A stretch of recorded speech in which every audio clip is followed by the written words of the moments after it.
Hello students. मेरा नाम मनोज है और मेरा आज का टॉपिक है वेब एप्लीकेशन। सो उसके लिए मैं ये वीडियो लेके आया हूँ। यहाँ पे मैंने सबसे पहले 3 डेफिनेशंस ली हैं वेब एप्लीकेशंस की, जिससे मैं थोड़ा उसको बताने की कोशिश करूँगा आप सबको। अगर वहाँ से क्लियर नहीं हुआ तो एक एग्जांपल है जिसके ज़रिए आप इजीली समझ जाओगे कि वेब एप्लीकेशन एक्चुअल में होती क्या है।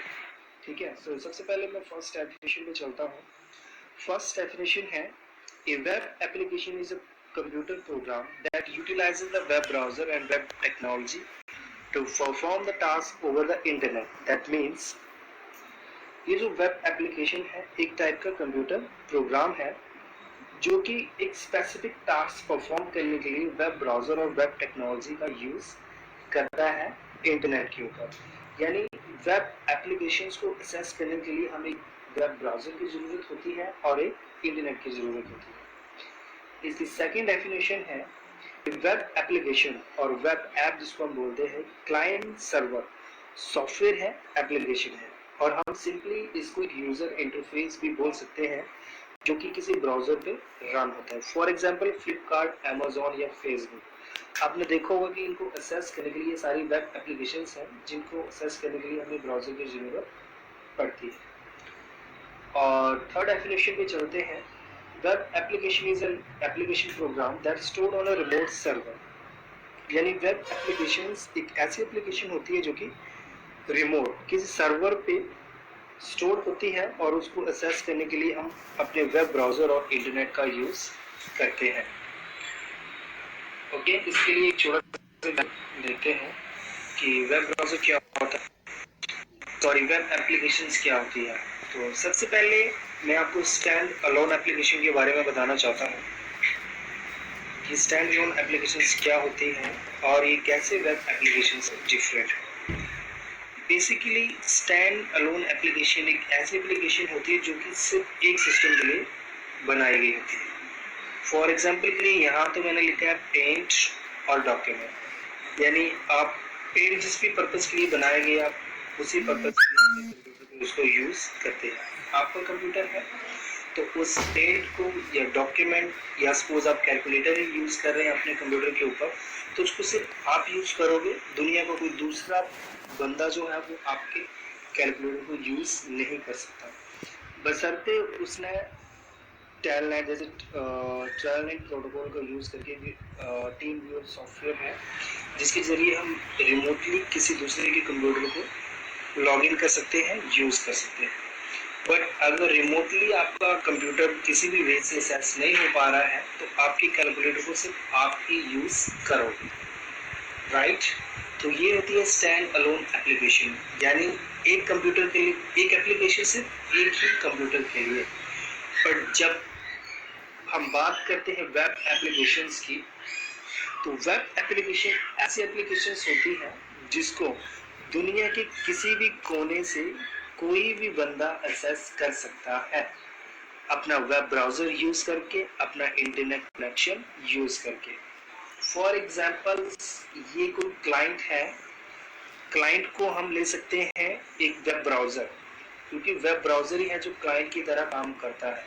हमें फेसबुक ओपन करना है, जीमेल ओपन करना है या फ्लिपकार्ट का एप्लीकेशन यूज करना है तो हम वेब ब्राउजर का ही यूज करते हैं।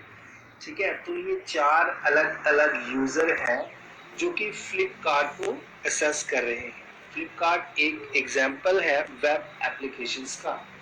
सो ये दुनिया के चाहे किसी भी कोने में क्यों ना हो, इसको ये चारों ही क्लाइंट या चारों ही वेब ब्राउजर्स हैं वो यूज कर सकते हैं।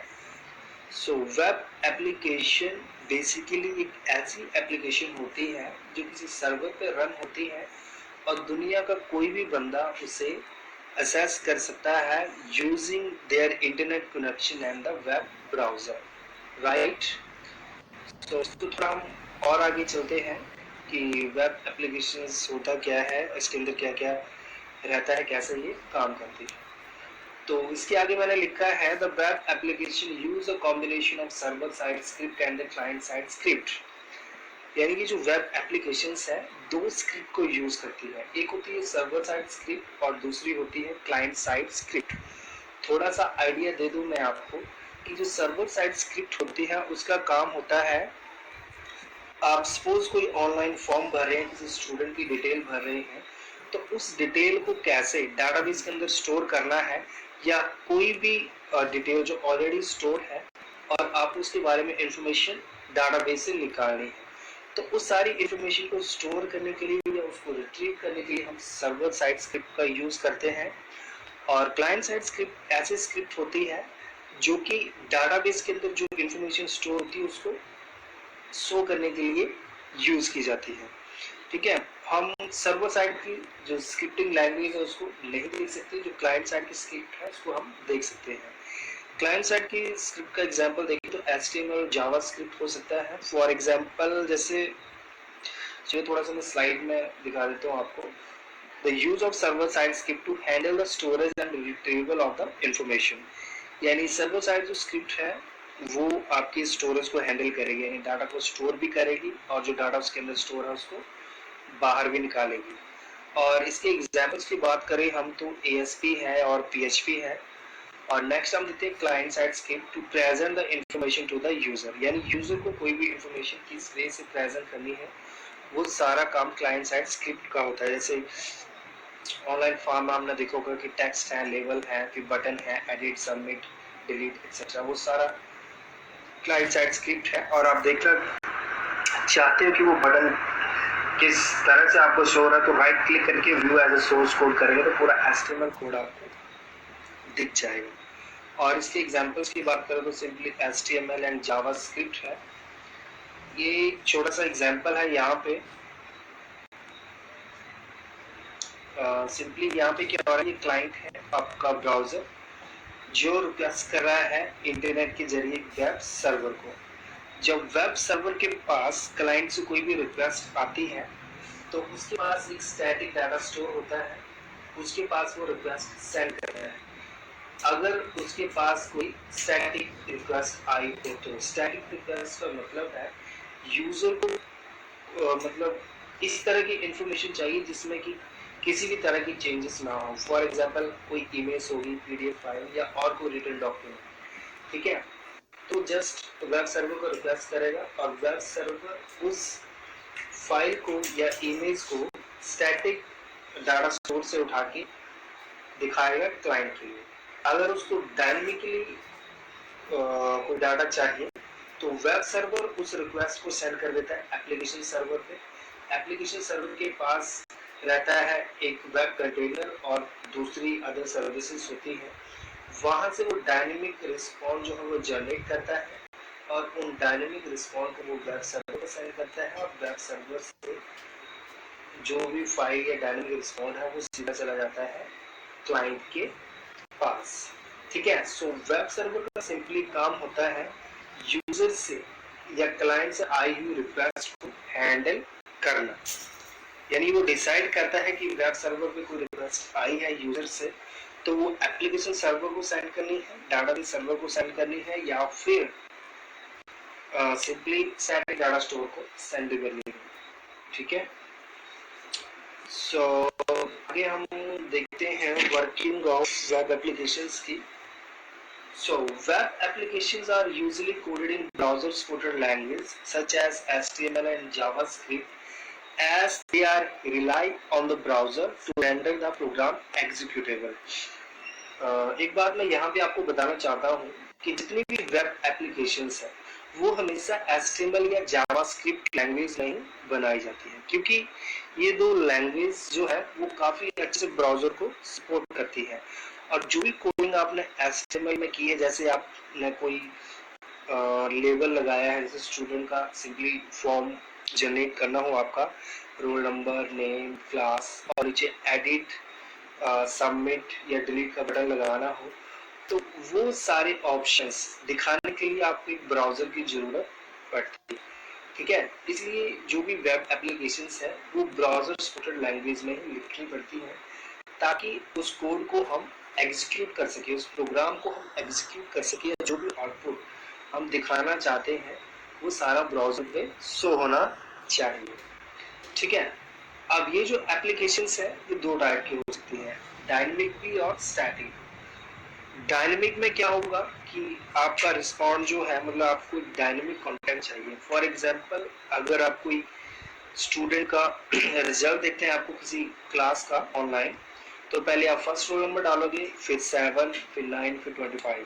तो हर बार आपको अलग रिजल्ट आएगा, ठीक है। अलग रिजल्ट के लिए क्या होगा कि जैसे ही आपके ब्राउजर से रिक्वेस्ट वेब सर्वर को जाएगी, वेब सर्वर एप्लीकेशन सर्वर को रिक्वेस्ट फॉरवर्ड करता है डायनेमिक रिस्पॉन्ड के लिए।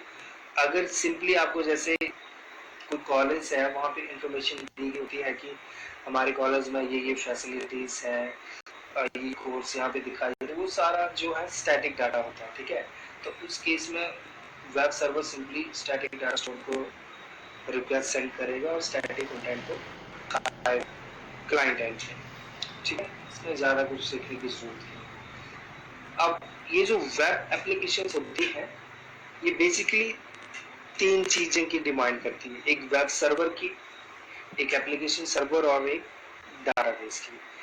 वेब सर्वर का सिंपली काम होता है जितनी भी रिक्वेस्ट क्लाइंट से आई होती है उनको मैनेज करना। दैट मीन्स जो भी रिक्वेस्ट वेब सर्वर के पास आती है, वो डिसाइड करता है कि इसको एप्लीकेशन सर्वर को सेंड करना है स्टैटिक डाटा स्टोर को, या फिर कोई डाटा स्टोर करना, तो वो डाटाबेस के अंदर उसको स्टोर कर देता है। सेकेंडली हमारे पास आ जाता है एप्लीकेशन सर्वर, जिसका काम होता है जो भी रिक्वेस्ट आई है उसको परफॉर्म करना और रिजल्ट को फिर से वेब सर्वर के ऊपर दिखाता है। और लास्टली डाटाबेस, इसका सिंपली काम होता है इंफॉर्मेशन को स्टोर करना। ये छोटी सी डायग्राम है जिससे आपको क्लियर होगी वेब एप्लीकेशन, वेब सर्वर या एप्लीकेशन सर्वर जो कैसे काम करता है। यहाँ पे ये वेब क्लाइंट है, यानी ये आपका ब्राउजर है। यहाँ से सपोज आपको कोई कॉलेज की इंफॉर्मेशन चाहिए, जैसे अबाउट सेक्शन है या कोई कोर्सेज है कि कौन कौन से कोर्स जो है ये दिखाते हैं, तो वेब क्लाइंट से सबसे पहले रिक्वेस्ट जाएगी वेब सर्वर पे, और ये सिंपली एक स्टैटिक इंफॉर्मेशन है, तो ये स्टैटिक डाटा स्टोर के पास जाएगी।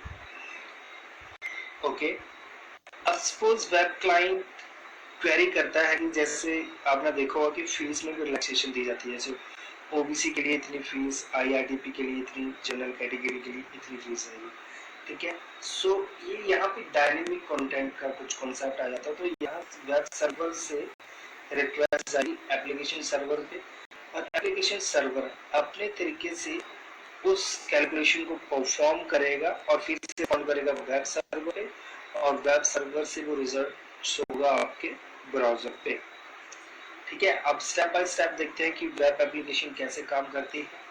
सबसे पहले जितनी भी रिक्वेस्ट भेजी जाती है किसी भी सर्वर पे, वो HTTP प्रोटोकॉल के द्वारा भेजी जाती है वेब ब्राउजर पे, ठीक है। सेकेंडली वेब सर्वर क्या करता है, उस मैसेज को स्टैंड करेगा स्टैटिक डाटा स्टोर पे through static data request. Third number पे क्या हुआ, अगर उसको स्टैटिक डाटा चाहिए तो सिंपली स्टैटिक डाटा स्टोर से डाटा आ जाएगा वेब सर्वर के पास, और वेब सर्वर वेब ब्राउजर को सेंड कर देगा। अगर उसको चाहिए डायनेमिक डाटा, तो वो एप्लीकेशन सर्वर को रिक्वेस्ट करेगा, और अपना एप्लीकेशन सर्वर जो है आगे उसकी जो भी कैलकुलेशन वगैरह बनती है या प्रोसेसिंग बनती है, वो डिजायर्ड रिजल्ट को प्रोड्यूस करेगा, और उस रिजल्ट को फिर से या इंफॉर्मेशन को कहाँ सेंड किया जाता है, वेब सर्वर पे। वेब सर्वर से वो रिक्वेस्ट थ्रू HTTP रिस्पॉन्स चली जाती है वेब ब्राउजर या वेब क्लाइंट। इस तरह से जो है वो रिस्पॉन्स जो है वो फाइनली यूजर के पास पहुंच जाता है, ठीक है। सो यही थोड़ा सा तरीका था कि कैसे वेब एप्लीकेशन जो है वो काम करती है और वेब एप्लीकेशंस क्या होती है। तो ठीक है, फिर आज के लिए इतना